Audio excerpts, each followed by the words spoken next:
सोचिए, अगर कोई 45 साल संगठन से जुड़ा रहा हो और अब ऐलान करे कि वो अमेठी से चुनाव लड़ने का सपना देख रहा है, तो राजनीति में क्या नया मोड़ आ सकता है। असल में प्रवीण सिंह की ये दावेदारी चर्चा का विषय बन गई है। मैं हूं और आज हमारे साथ हैं जो ग्राउंड पर इन बदलावों को करीब से देखते हैं। हम बात करेंगे कि अमेठी की राजनीति में ये ऐलान किस तरह हलचल मचा सकता है।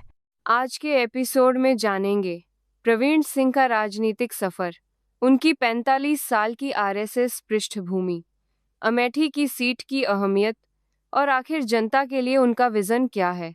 और सबसे आखिर में ये भी समझेंगे कि अगर उन्हें टिकट मिलता है तो क्षेत्र में किस तरह के बदलाव की उम्मीद की जा सकती है। चलिए शुरुआत करते हैं। ये 45 साल का सफर वाकई गजब है। क्या आपने कभी सोचा कि आरएसएस से इतनी लंबी जुड़ाव किसी के राजनीतिक करियर को कैसे आकार देता है।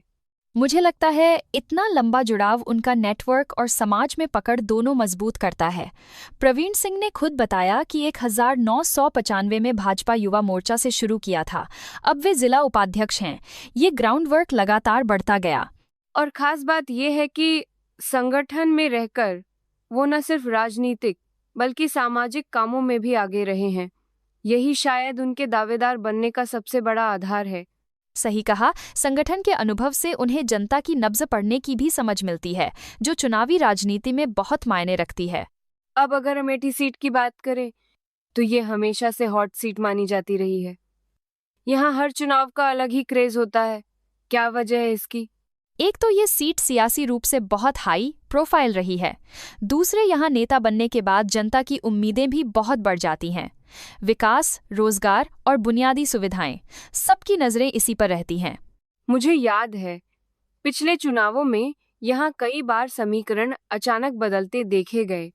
प्रवीण सिंह जैसी स्थानीय पहचान रखने वाले नेता इसमें क्या नया ला सकते हैं, यही देखना रोचक होगा। उनका क्षेत्र में लगातार रहना और सेवा करना शायद उन्हें आम जनता के और करीब ला दे। चुनाव में ये बड़ा फैक्टर बन सकता है।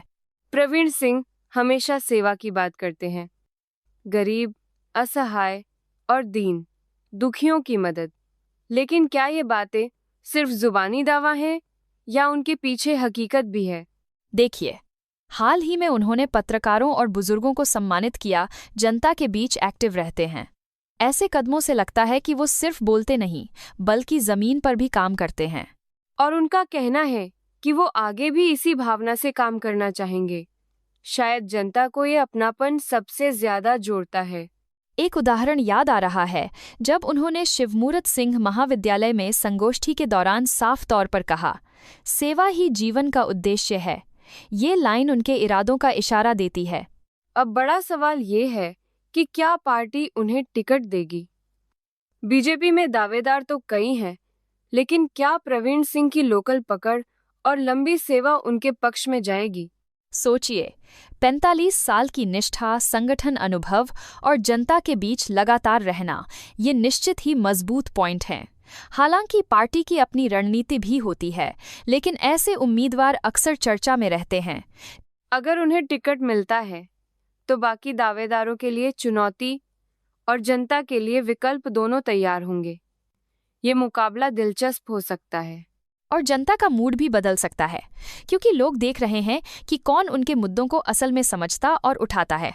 चलिए अब बात करते हैं कि अगर वाकई प्रवीण सिंह चुनाव जीत जाते हैं तो अमेठी के विकास की तस्वीर में क्या बदलाव आ सकते हैं। उनका दावा है कि वे क्षेत्र के विकास को नई दिशा देंगे। शिक्षा, स्वास्थ्य, रोजगार, इन सब पर जोर देंगे। अनुभव के दम पर वो जमीनी समस्याओं को समझते हैं, तो शायद योजनाओं का बेहतर अमल हो। मुझे लगता है जनता को भी ऐसे नेता की तलाश रहती है जो वादे ही न करे बल्कि उनको पूरा करने के लिए लगातार संवाद में रहे। और अगर मीडिया और आम लोग, जैसे उन्होंने कहा, साथ निभाएंगे तो बदलाव की रफ्तार और तेज हो सकती है। तो आज की चर्चा से 3 बड़ी बातें साफ निकलती हैं। संगठन से लंबा जुड़ाव नेता को मजबूत बनाता है। जनता के बीच रहना दावेदारी को सबसे अलग बनाता है। और सेवा की भावना ही असली राजनीति को आकार देती है। साथ ही चुनाव लड़ने की तैयारी में सिर्फ पार्टी बल्कि जनता और मीडिया का सहयोग भी जरूरी है। अब अगर आपको लगता है कि आपके क्षेत्र में भी ऐसे समर्पित नेतृत्व की जरूरत है तो अपने प्रतिनिधि से संवाद जरूर करें। आज का एपिसोड यहीं खत्म करते हैं। सुनते रहिए हमारा पॉडकास्ट, जहां राजनीति के नए आयामों पर खुलकर चर्चा होती है। अगली बार फिर मिलेंगे एक नई कहानी के साथ।